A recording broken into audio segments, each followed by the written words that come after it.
Alright guys, James at Rampant Lion Reviews again for you today.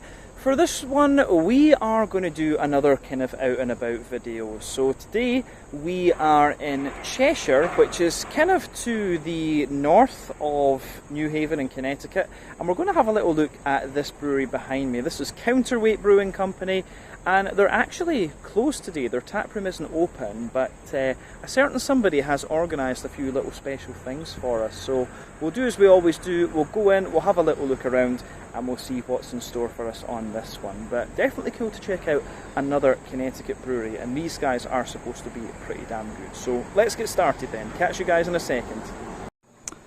Alright guys, so this is kind of roughly where we are at Counterweight Brewing, so quite a nice exterior I have to say. So the brewing obviously takes place over here, and you can see what I suspect is the office part of the brewery over there. But yeah, if you come further forward over here, you can see they've got this really nice outdoor area. We're here on a day that everything is closed up because we got kind of special access, which is really cool I have to say. But yeah, the main entrance is just here. Usually they're open Wednesdays to Sundays, but yeah, Mondays and Tuesdays they're closed. But I can imagine when this has got some people and things in it, it's very, very nice. So we'll go in and we'll have a little look. Just going to make sure these doors are closed behind me. But yeah, when you come in, you can see that they've got this lovely bottom bar down here, which is pretty big actually, and I do like the counterweight artwork over there. Let's just have a wee look at that. This is really quite nice. But yeah, if you come over here, obviously this area is it goes pretty far actually, and you can see there's even more seating out there. This looks like it's their kind of barrel store through here, and you can smell the wood. It looks like it might be a cooperage or something like that. So obviously they're making their own barrels and stuff through here, which is a really interesting thing. You can smell the sawdust and stuff like that. But yeah, if you head straight ahead, you're going to get into the brewery itself. But we are actually going to head over to the left up there, but you can see showing you how you can balance a beer on your head and then drink it, and obviously Pilsen, where the Pilsner comes from. But yeah, you can see there's a beer hall up the stairs, and we've got the alarm going off. As I said earlier, I promise we didn't break into the place. As fun as that would be, we didn't do it. But yeah, if you come up the stairs,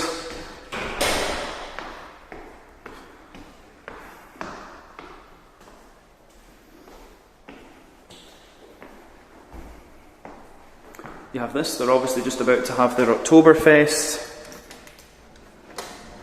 And then you come into this space here, which is the upstairs bar. So yeah, you've got some arcade games over here, which is really nice. Donkey Kong, Spider-Man, Street Fighter 2. You've got a sort of air hockey type thing, if I'm remembering the name of this in English right.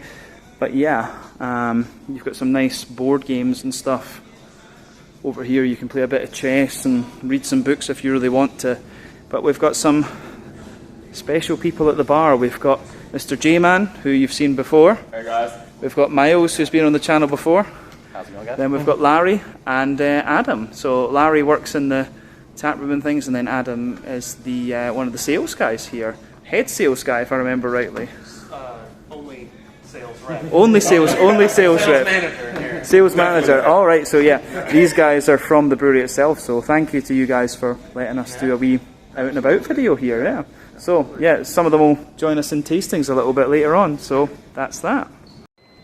Alright guys, well I'm here on the 5th of September 2023, and we got a really nice little kind of guided tour and things like this on a day that the brewery was closed. So that was awesome. So that's why it's very, very quiet. But you can see the tap list that was on here the last day they were open was pretty good. So they had the Headway IPA, 6.5%, which is one of their kind of staple beers. The Workhorse German Pilsner as well at 5%, though another one of their kind of core range beers. Underneath that, you've got the West Coast IPA, 6.66%. Yeah, Satan in decimals, which is great. The Drudenhaus Rauch beer at 5.8% ABV. Then you've got the Crimson Briar at 4.8%, a sort of raspberry sour. The Passerine Amarillo hopped American wheat, which sounds quite interesting too. The Weiss beer at 5.2%. The 12 degree Tmave at 4.5%. Cities and Years IPAs, Spiral Architect Double IPA 8.2%. The Inundation 6.2%, the Fest beer, and then the New England Cider Company fresh blend. So yeah, quite a nice little tap selection here, I have to say, at Counterweight Brewing Company. And you can see a few bottles and things over there. I think that's just wine though, but yeah, good stuff. That's that. Alright guys, well, time for our first beer tasting then here at Counterweight in Cheshire in Connecticut. So yeah, the first beer we're going to have a look at is one of their kind of flagship beers. So this one is the Workhorse Pilsner. Comes in at 5% ABV, and from what I gather it's made with quite a number of authentic German ingredients. So yeah, when this beer poured, it had about a half finger, or yeah, maybe a 2/3 finger of a frothy kind of, I would say, perfect white head on this one, to be honest with you. That has of course faded away to be a thinner foamy layer now, but you can see the beer has this lovely kind of pale golden straw colour to it. And again, remember, the colour of your beer depends on a few things. One, the type of malts that you use. This goes a long way to determining your EBC rating. Two, length of your wort boil is also going to play a role, because the longer you boil the wort, the more the sugars caramelise, and thus you get a darker colour of beer. But any barrel aging you do or adjuncts you put in will affect it too. But with Pilsners, obviously, you don't have to care about that too often. But yeah, lovely clear golden straw colour, as we said. Quite a little bit of visible carbonation in this one. And yeah, the sort of top foamy layer on this is holding pretty well, I have to say. So remember, the Pilsner as a style originates from the city of Pilsen in Bohemia in the Czech Republic.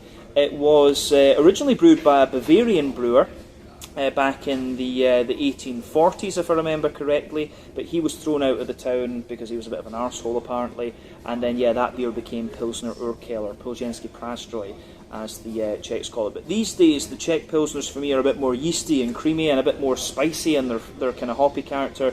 The German Pilsners are a bit cleaner and a bit drier in things, I would say. So there is a bit of a distinction between a German Pilsner and a Czech Pilsen. So we need to talk about that a little bit with this particular beer. But appearance-wise, it's as you would expect for the style. Let's have a wee look at the nose and see what we get from this one. Oh yeah. That's really nice actually, and a Pilsner obviously is a very good place to start when you're going to try a few of a brewery's beers, and that's what I like to do when I come to breweries. Try something, you know, lager, IPA, or a few different kinds of IPA, something dark and a sour if they have it. So yeah, this is one of Josh's favourite breweries. Miles is here as well, who's been on the channel before, and Larry of course is showing us around. So yeah, you'll see all of these guys on the videos at some point. But yeah, this is kind of everything you'd expect aroma-wise from a Pilsner. You've got a lovely little bit of a kind of fresh white bready bread crust in there. Little bit of woody character for sure. Jacob's cream cracker, absolutely.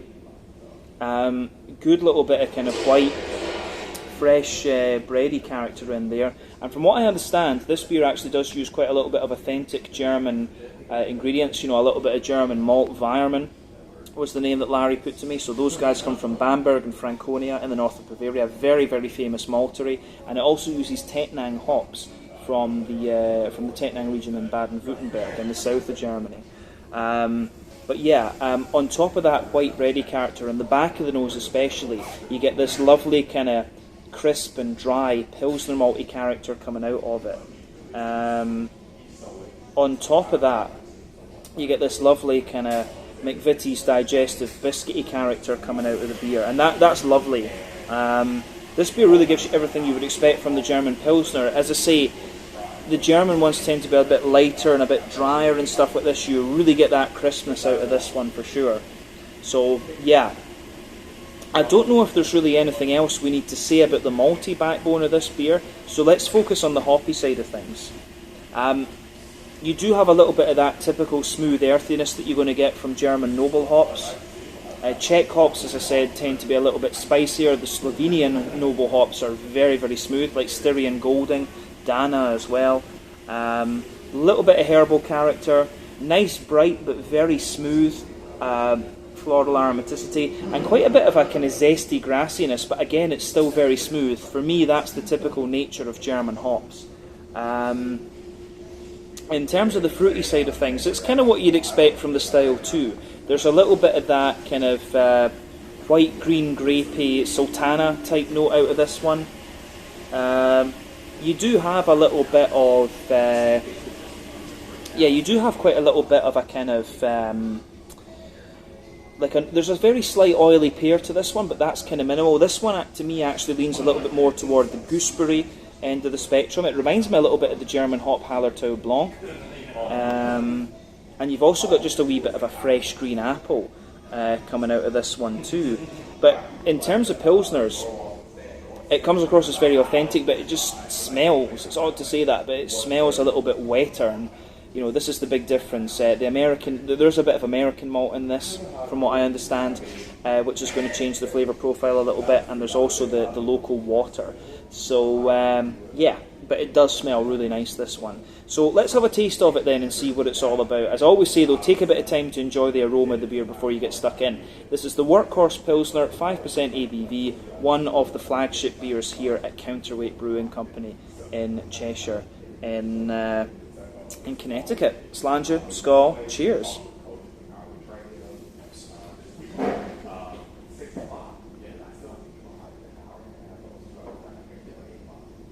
Lost a little bit of that from my lip there, which is fun.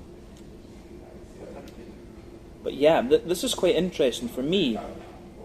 In the beginning, when you first taste this beer, you're going to think, yeah, German Helles. You're going to think like German Helles out of this one. But as you progress into the aftertaste, you do get more and more of the Pilsner character out of this one. The main difference, of course, is that the German Helles isn't quite as bitter and isn't quite as dry. But yeah, it really gives you more and more of that slightly more bitter, dry Pilsner character later on.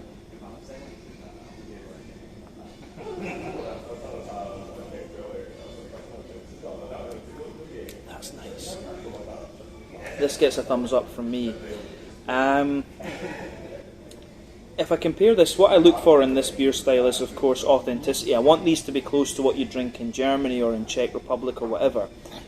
Flavour profile on this one has it, but as I've said quite often with the American brewed ones, the mouth feels a bit different, and the way some of the malty character is that little bit different, but it's still really, really nice.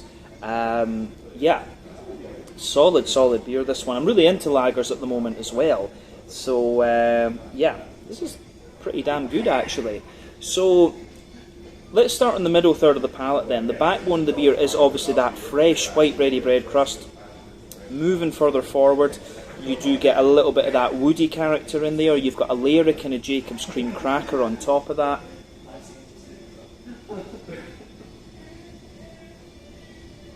And yeah, you've got a nice kind of really smooth, little bit of a sweeter wholemeal brown bready character. The white bread, of course, sits on top of that, and then you start to get the sweeter notes out of the beer too.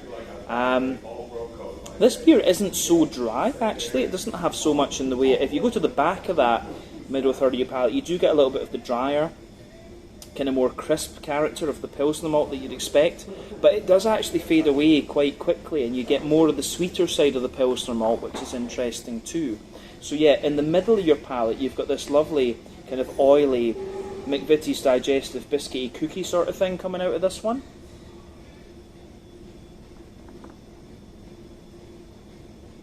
As I say, a little bit oily in the very centre of your palate, because that's where the alcohol is going to come out. But yeah, as I say, quite a wet Pilsner, maybe not quite as dry and crisp as some of the German ones I've come across before, but still, flavour profile wise, it's really nice. I don't know if we need to say anything more about the middle third of your palate then. So the back third of the palate The flavours are quite similar, they just come out at different intensities. The bread crust in the base is really nice, and it's got a lovely little bit of like a dry bread crusty character in there. A bit drier than the middle third of the palate. The crackers there, the brown bready layers there, which is just a little bit lighter and more airy. The same with the white bready layer, which sits above it. And you do get a wee bit more of the Pilsner malty dryness just going over the top of that. And then you get the yeasty notes coming out of the beer.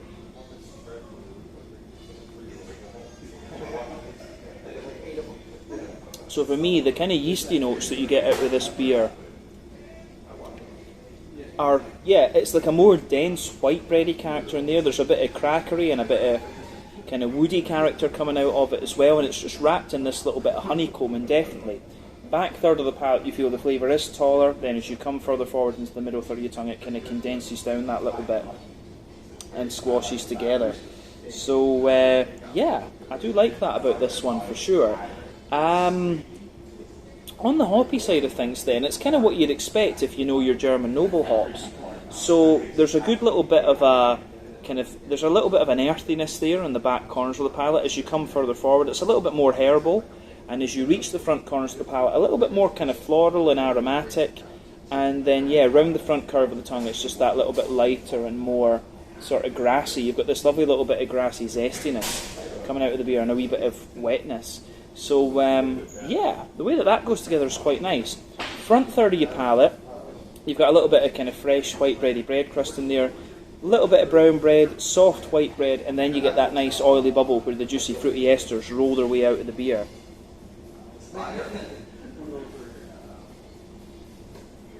So yeah, for me, at the back of that front third of your palate, there's a little bit of that, you know, sultana type character, dry white green grapes, a little bit of that.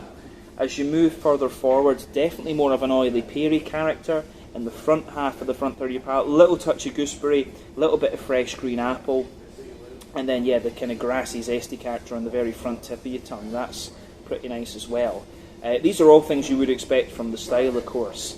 But yeah, I think that's everything we need to say about the flavour profile of this beer. In terms of the mouthfeel, and as I say, this is where it differs a little bit from what you'd find in Germany.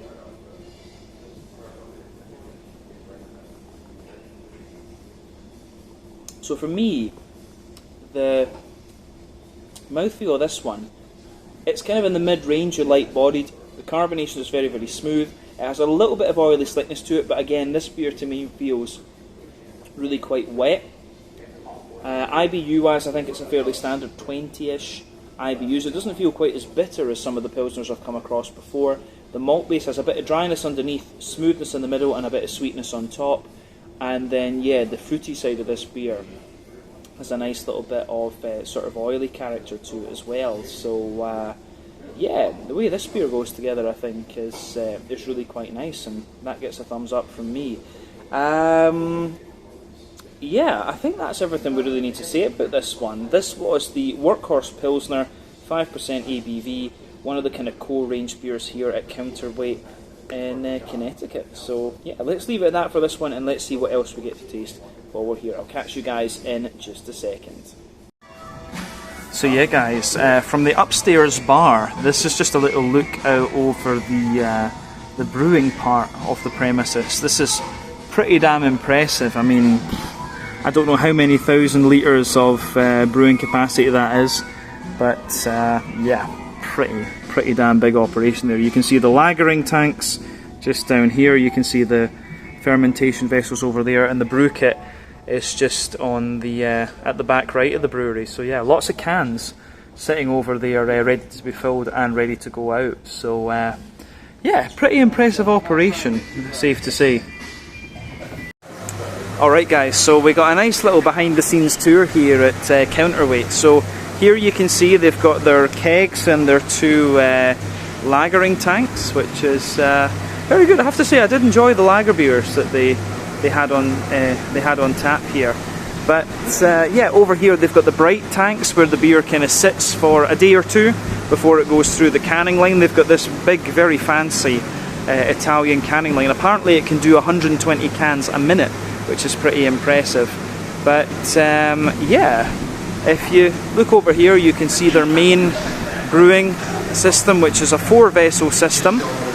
They've got all their fermentation vessels over here, some barrels as well, which are going to be used in their barrel program later. They've got their centrifuge here to sort of clean out and purify the beer before it goes into the cans and stuff. You can see they've got a lot of Headway cans there ready to go.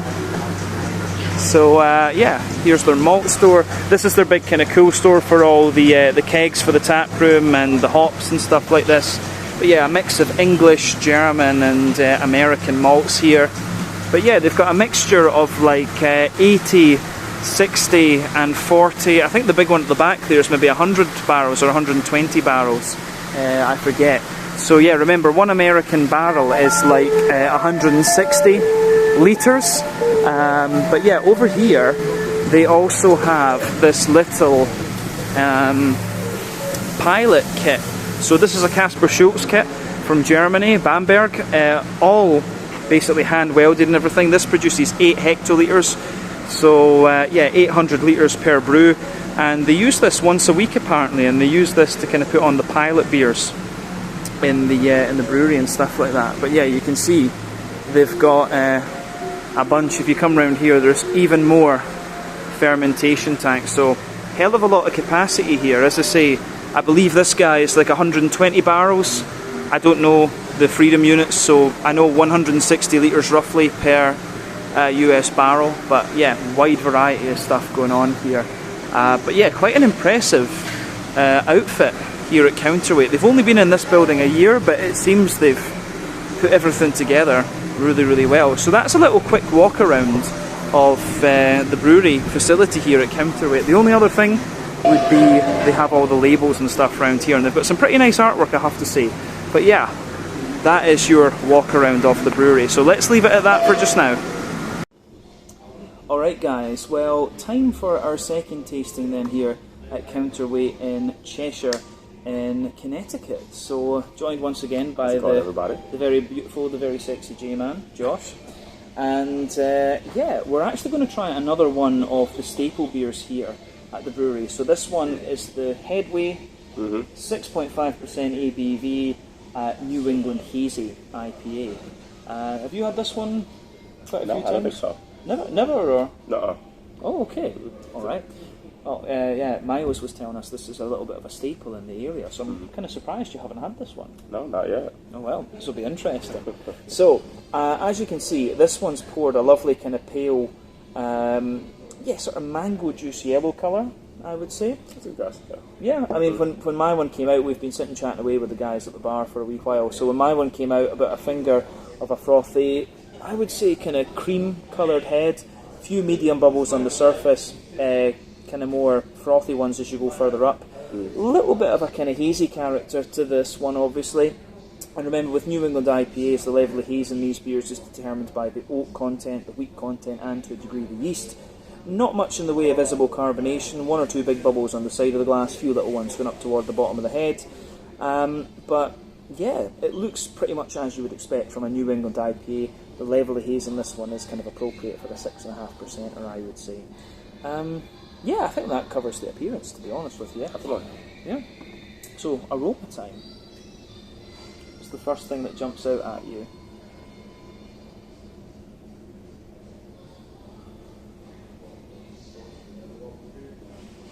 I'm going to go earthy. It's kind of like one of the first things that kind of jumps out to me is herbal. Obviously, you got the typical stuff with your orange, your apricot, grapefruit.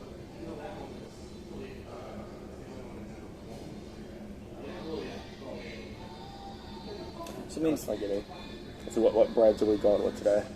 Yeah, I mean, for me, I often get bready character. I don't know. This is kind of an interesting thing in America. Obviously, the focus is on hops, but because I grew up with the Scotch ales and so on, it's a more malty-focused beer. So I always look at the bread first. So for me, yeah, fresh hedgehog bread crust in there for sure. White bread, cracker, definitely.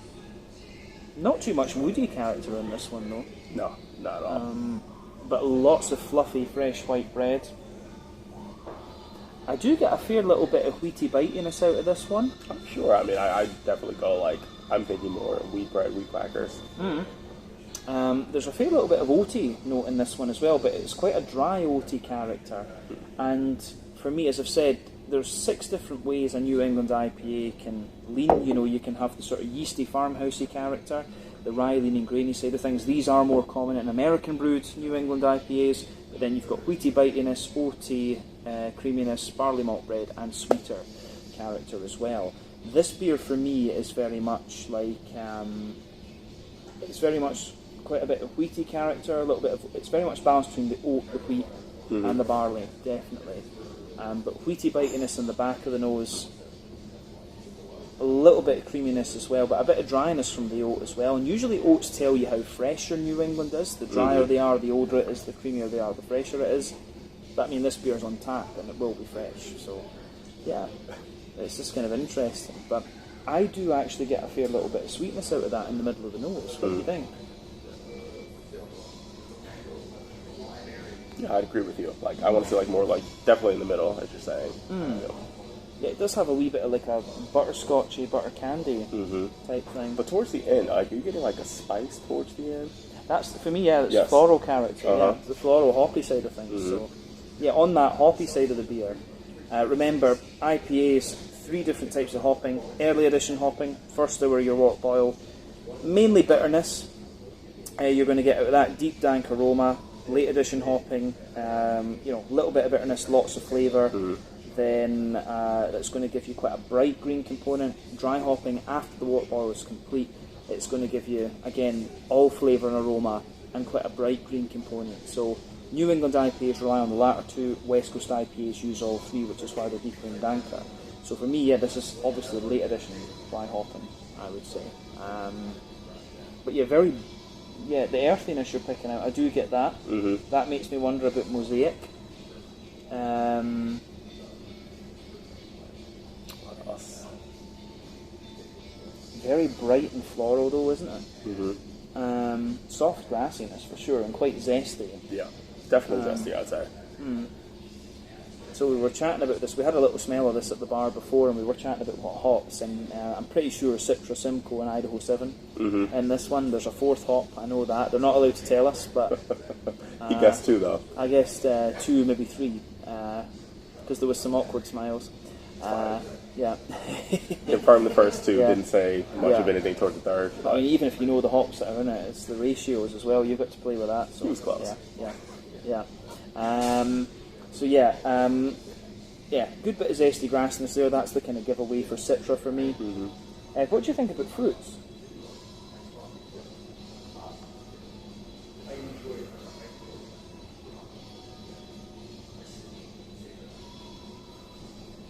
So I feel like with the smell, it's always like interesting, like how, you know, like sometimes when you smell something, you can almost like taste it. And, you know, first thing I think of is grapefruit. From grapefruit, I'm moving to, I mean, definitely heavy citrus. But I want to say like a citrus with kind of a tartness with it. You guys ever had like a lemon tart or like a lemon custard? It's like that kind of sweetness, but towards the end you get a little bit of tart on it. Could be Centennial, be the last hop. Centennial is the American one that gives you the big lemony character. That did cross my mind actually. The giveaway for Citra for me is the grapefruit that you're picking out, and it has this peachy note to it as well. And then there's the lemony, limey, zesty character. That's the giveaway for Citra for me, and the mango as well. So I get definitely smell more of the mango. Now, actually, yes, it's quite a ripe mango. I don't know if I'd go as far as guava. Guava's a bit greener than this, but it's definitely, I'd say, ripe mango. So yeah, grapefruit, peach, mango, bit of apricot and papaya underneath. Lemony, limey notes. There is a wee bit of like an orangey, tangerine sort of thing. Yes. So I'm actually wondering like if it's going to be like pretty juicy like the last one we had. I'm curious. Yeah. Anything else about the aroma? It's probably the most I've talked about the aroma on the video so far. Yeah. I think it's just time to taste it, eh? Yeah. Let's move to the next part. So Workhorse, 6.5% Slanja.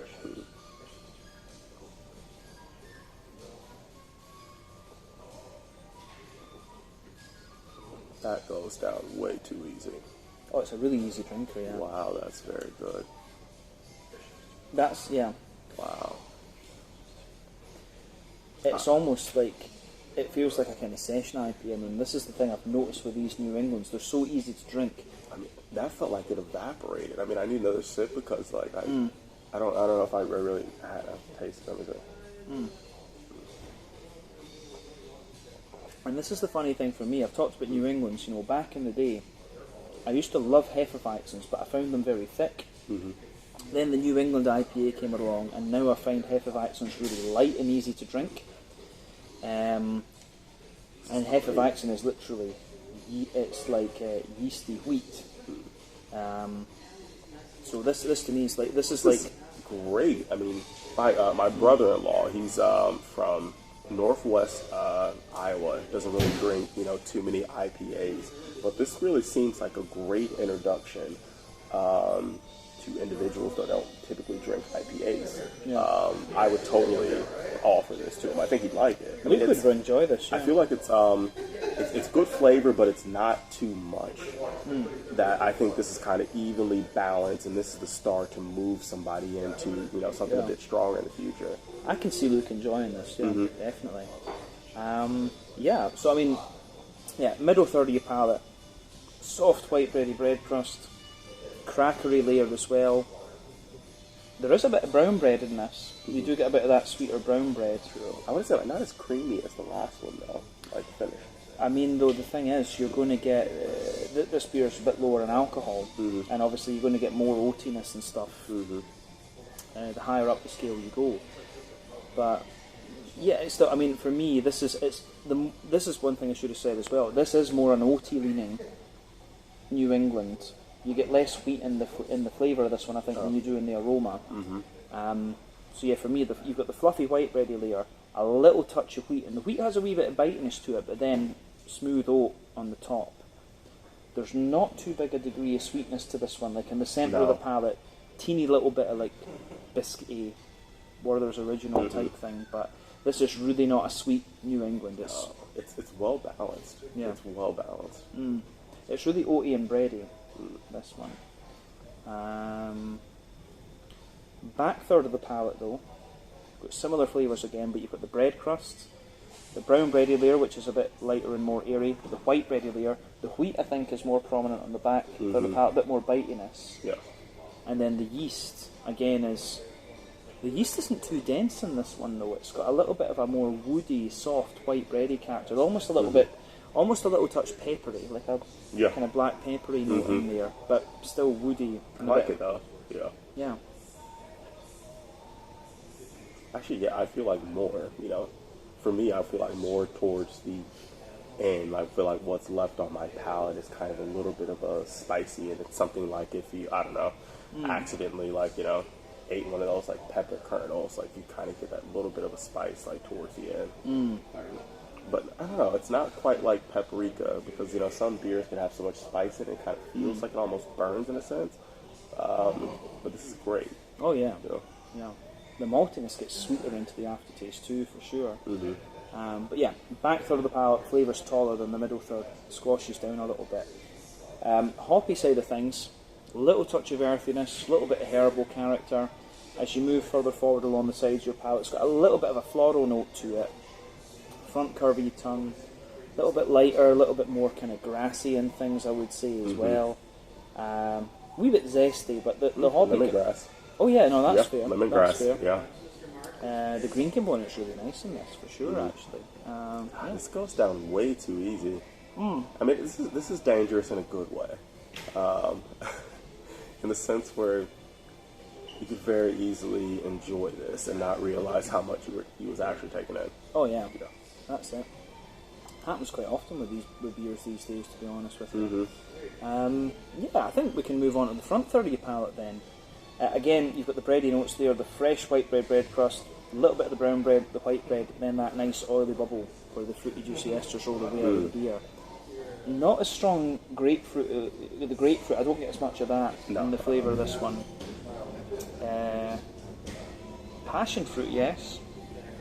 Yeah, you know what? Yes, I definitely go with passion fruit. I don't know if I would even say there's a little bit of peachy sharpness, but not a lot. I can definitely taste it, but I don't think it's not as big as the last couple I want to say we have. So yeah, it has a little bit. After, you know, to be honest, this is what convinces me Idaho 7 in this one. When you move forward from that passion fruit, you get this really soft but juicy mango. There's the apricot in there, there's the papaya, and a wee bit of juicy pineapple. See that combination that you get in that very middle of your front of your palate? Idaho 7. I'm pretty certain there's Idaho 7 in this. It's just really distinctive. As you move further forward, you get a bit more of a kind of lemony, limey note out of this one. Centennial wouldn't surprise me with this. Because yeah, further, there's not an orange. I don't get so much orange out of this. Sabro wouldn't surprise me because there is almost this very slightly coconutty type thing. So Sabro wouldn't surprise me. It's either Sabro or Centennial, and it's just trying to pick out, is it more lemony or is it more kind of coconutty and pineapple-y? Azaka would be another option as well, actually. I can see Azaka in this one. It's a great observation. Yeah. Yeah, I mean, toast. I mean, yeah, if you really think about it, towards the end, I feel like I can taste a little bit of coconut. Yeah. So yeah, it's got a wee bit of coconut into the aftertaste. There is a little touch of a very slightly orange. The orange is minimal though. The orangey note's minimal. But yeah, pineapple and stuff like that. Really nice beer, very soft, easy drinking one for sure. Is that everything we need to say about the flavour? I think so. Yeah, mouthfeel wise, right in the middle of the spectrum, mid-bodied, smooth carbonation, quite clean. You can feel the water here feels like just it's got a little touch of an oiliness to it here, the water. Saw that in the Pilsner too. IBU wise, I think this is a fairly standard 25 or 30 IBUs. The malt base, bit dry underneath, smooth in the middle, very slightly sweet on top. Gets sweeter into the aftertaste. Green component is more floral and wet grassy, and then just a little bit of a soft, fruity, juicy sort of thing going on with this one. That's a really nice beer. I've tried the two kind of staples here now, the Workhorse Pilsner and now the Headway New England IPA. Impressed with both of them actually. Curious to try a few of the other things as we go forward. Which we will. Yeah, we will. Yeah. Anything else you want to say about this one? Not at all. Alright, let's leave it there. So we're going to maybe do another 2 tastings or so here. Yep. We'll see how we go. We'll see how we go. Catch you guys in a second. Cheers just now. I forgot the name now. The counterweight. That's terrible. Workhorse. Workhorse was the Pilsner. This one was the. That's terrible. That really is bad. Forgot the name of this. It goes down that easy. It goes down that easy. It goes to your head. That's fair enough. Catch you guys in a second with another review. But this was a really nice. Their staple IPA is really good. Catch you guys in a second. Later. Alright guys, so they have quite a little bit of merchandise here at Counterweight. So let's just have a little look at this. So over here they've obviously got a bunch of t-shirts. You can see some of them just up here on the top. But yeah, you've got all of these kind of things. Some sweaters and stuff like this. After some of the different beers and stuff like this. The Drudenhaus, Counterweight, some girly t-shirts as well. Different beers, different colours and stuff like this. Quite nice. There's a nice purple one for you. The yellow one. Yeah, grey t-shirts. Most of these seem like they're just the brewery symbol in different colours there. This is one, obviously the Fest beer. That's quite cool. Yeah, just a kind of nice pint of beer as well. But yeah, lots and lots of different t-shirts here. Some hoodies at the back as well with just the Counterweight brewing symbol on there. But yeah, if you come over here, you have the baseball caps and stuff like this. There's a little alarm going off somewhere. It sounds like I've maybe broken into the place, but yeah, apparently not. So yeah, you can see nice little can coolers and stuff down here, which are good. Different glasses and things as well. The kind of beer glasses, the Steins, American pint glasses as well, the Hefeweizen glasses. Yeah, I think that's just different stuff there. So yeah, you can also get your nice sunglasses as well, which are pretty cool, and a cooler bag. So yeah, quite a nice selection of different things here at Counterweight Brewing Company in Connecticut. So yeah, and I do promise that alarm's going off there for some reason. I didn't break in. I did not break in. Alright guys, so this is the takeaway fridge. So we'll have a little quick look and see what beers they have here. So yeah, they've got the Inundation, which looks like it's a double dry hopped IPA. Then they have the Crimson Briar, which looks like it's some kind of raspberry sour beer. If you come up here, they have the 12 Degrees Tamave. I'm not sure how well you're going to see that, but there you are. That's there on that shelf there. They've got the Cities and Years, which is another IPA. That's down here as well, and actually takes up quite a little bit of shelf space. If you come over here, just trying to shield this from the light, you've got the Weiss beer, and then yeah, you've got the Drudenhaus Rauch beer, and that's also on the top here. So a fairly good selection of different things. I'm really not sure how well you saw that because of the reflection from the glass over there, but still, good selection of stuff. Quite a few different styles that you're not going to find all that often.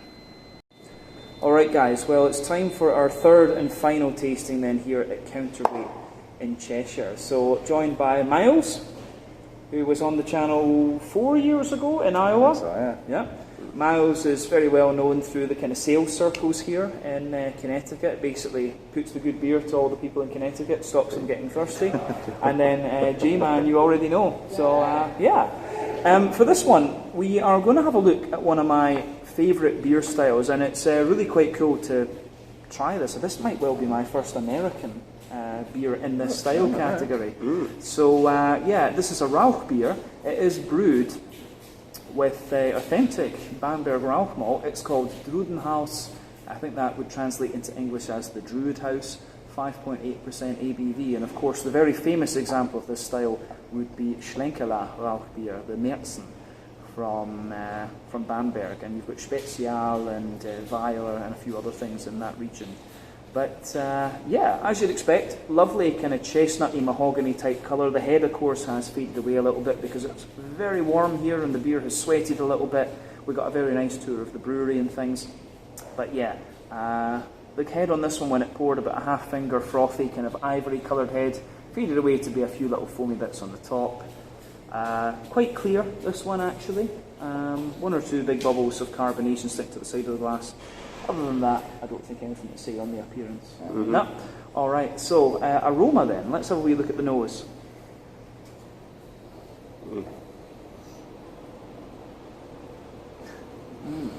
I could smell this all day. Yes. J-Man's disappearing off camera. He's hiding. I'm still there. We're struggling a little bit when the three of us, but yeah. But oh man, it's beautiful. This, I mean, this is the thing with Rauch malt. It's so like saturating, isn't it? It just takes over everything. This is the beer. If you come here, this is the beer you try last. Even though it's a lager, and remember the difference between lagers and ales: low temperature fermentation, bottom fermenting yeast, should be lighter to drink. But as I say, this beer is the one that's going to saturate your palate for sure. So yeah. Backbone of this one for me, you get that kind of beech wood, the sort of smokiness. Remember the Bamberg Rauch malt is smoked using, they basically burn beech wood to smoke it, so you can smell that really distinctive woody sort of thing. Toasty bread crust, rye bread. It has that kind of Maillard, meaty sort of thing. Like, you know, Scotch smoke malt is always a bit more earthy and grassy. The German smoke malt is a bit more peaty. A bit more meaty. Sorry, I can't speak English anymore. Yeah. On top of that, what would you guys say? What's the first note that comes out of this one for you? Actually, very nicely balanced. You know, with some of those Bamberg ones, they end up being very, very intensely smoky. With this one, it's a little bit more restrained, and it makes it much more drinkable. Like there's some where you end up kind of having like a campfire in your mouth kind of thing. With this one, it's just nicely there that it gives it this nice, still very persistent flavor, but it's nowhere near as abrasiveness sort of as some can be. Yeah. I mean, for me, like lots of, on top of the smoke, you've got like lots of kind of sweet rye bread, kind of caramelized rye bread, like German pumpernickel, like sweet wholemeal bread, toasty brown sugar as well. Yeah. Has got a wee bit of an oily, like leathery, oily kind of brown sugary character to it too. There's a wee bit of like nuttiness in the nose as well. Just a little touch of sweetness on the back end too. In terms of hoppy character, for me, it's kind of typical noble. You know, like a little bit of smooth earthiness, a little bit herbal, quite a wet floral and grassy sort of thing as well. Can't speak English. Do you say hairball or herbal? Herbal. Okay, just make sure it's not hairball. Oh, my country spoke English before yours even existed. Herbal. It's not a hairball. But no, I need to correct myself. My country pretended to speak English before your country existed. Touché. That's fair. We spoke it better after that. Not true. Is there anything else to say on the green component, or not really? Just quite wet and noble. Yeah. The fruity side of things, like teeny little hint of red fruit, something like that. Yeah, teeny little bit of red fruity character. Also, like kind of red currant kind of thing there to a degree. Oh yeah, I was going to say black currant. definitely. So yeah, no, that's fair. That's fair. Maybe a little bit of like dry pear, oily pear, something like that. Yeah. Anything else on the aroma, guys? Delicious. No? Will we crack in then? Stand you boys. There we go.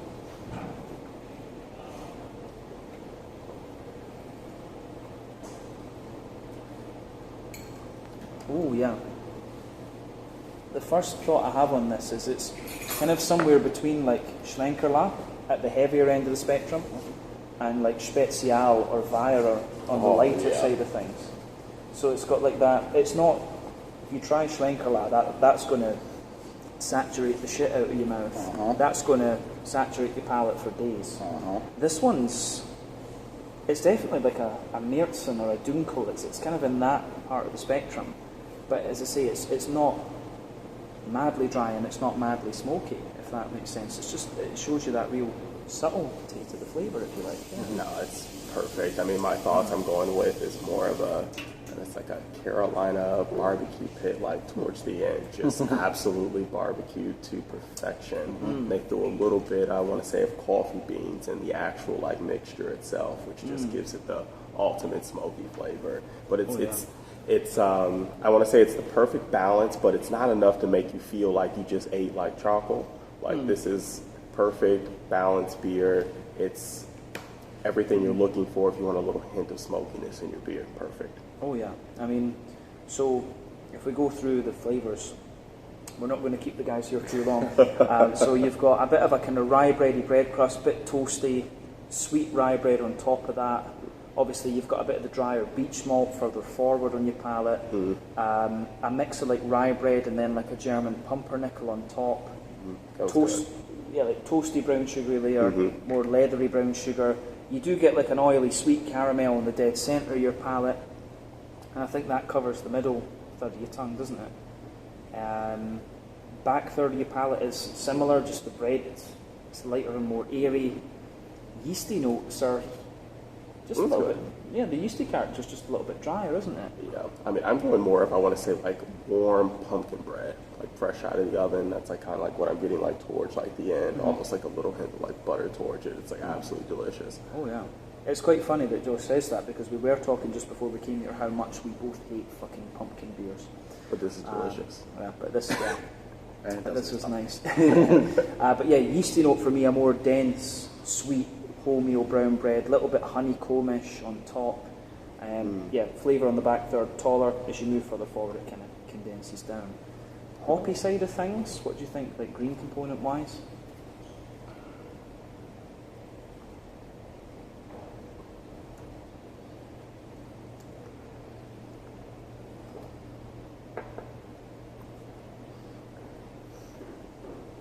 I think it's fairly like, it's got a wee bit of earthiness, herbal, and it gives you a little bit more of an ashy note. The sort of ashy, woody sort of thing goes out to the edge of the palate too. Yeah.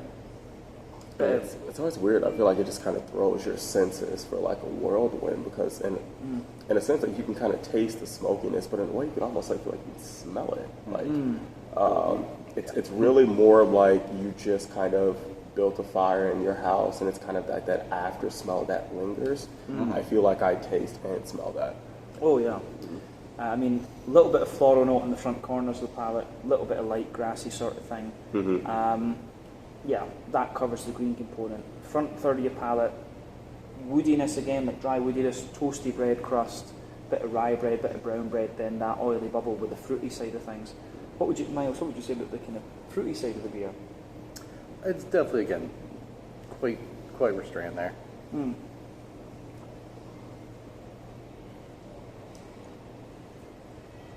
I mean, not much as far as fruitiness to it. You know, it's one of those where you get kind of that little bit of extra sweetness there, especially as now that it is starting to warm up a little bit too.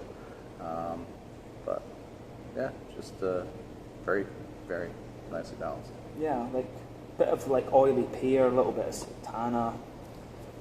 Maybe I don't get the red fruit in the flavour that we were talking about in the aroma. That I don't get that at all. No. Yeah. Is there anything else to say about the actual flavour of the beer?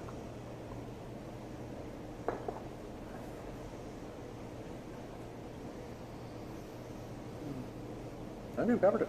I think it just gets dry. I mean, you just get more dryness and definitely things nice out dry of the taste. aftertaste. To round off then, just the mouthfeel. Top end of light-bodied, bottom end of mid-bodied, smooth carbonation, quite oily actually. I think that could be due to the water profile here. I've noticed that in a few of the beers we've had. IBU-wise, I think it's a fairly standard 20 IBU, but if you think about perceived bitterness, it's going to be a bit drier and things too.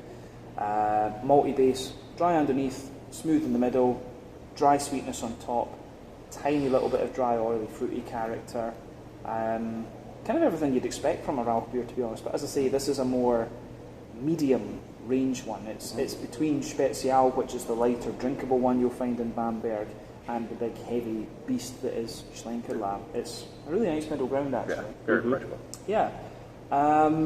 I think that's that, eh? Yeah, that's that. So, guys, this was the Druidenhaus, Druid House, if I remember the translation correctly, 5.8% Rauch beer. Our last beer here at Counterweight Brewing Company in Cheshire in Connecticut. So thank you to Miles for popping in again. Big thank you to J-Man for joining in. And I'll give you my final thoughts when we go outside in just a second. Later, guys. Cheers just now, guys. Alright guys, well that is our time over then here at Counterweight Brewing in Cheshire in Connecticut. So yeah, we had a really nice couple of hours here actually. A massive shout out and thank you to Larry who made all of this possible. It was really cool to have the kind of behind the scenes access that we had. So yeah, we got to try a number of their beers. We tried the Workhorse Pilsner, we also tried the Headway IPA. Those are two of their core range beers, and both were really quite nice. And we also got to try one of my favourite styles of beer, the Druidenhaus, the Rauch beer, and that was really nice as well. We would have stayed here for quite a few hours and tried a lot of others, but you know, we can't take up too much of Larry's time and things. He was very generous with it as it was. But yeah, it seems like a really cool venue. I'm sure when it's got lots of people in and around it's even better. But yeah, we had a really nice time here. The quality of the beer was great. Good selection of different styles, lots of different IPAs and some sours, and yeah, I was of course mainly interested in the lager beers. That's just kind of what's tickling my fancy at the moment. But yeah, we got a nice little care package, so you will see some sit-down reviews from Counterweight Brewing at some point fairly soon. But yeah, big shout out to Josh and Miles for joining in on some of the reviews, and of course to the guys from Counterweight Brewing for making this out and about video possible. So let's leave it at that for this. And once again, thank you for watching. Check out my social media, check out Counterweight Brewing Company's social media, and I'll see you guys in the next out and about video. Slàinte, skål, and cheers.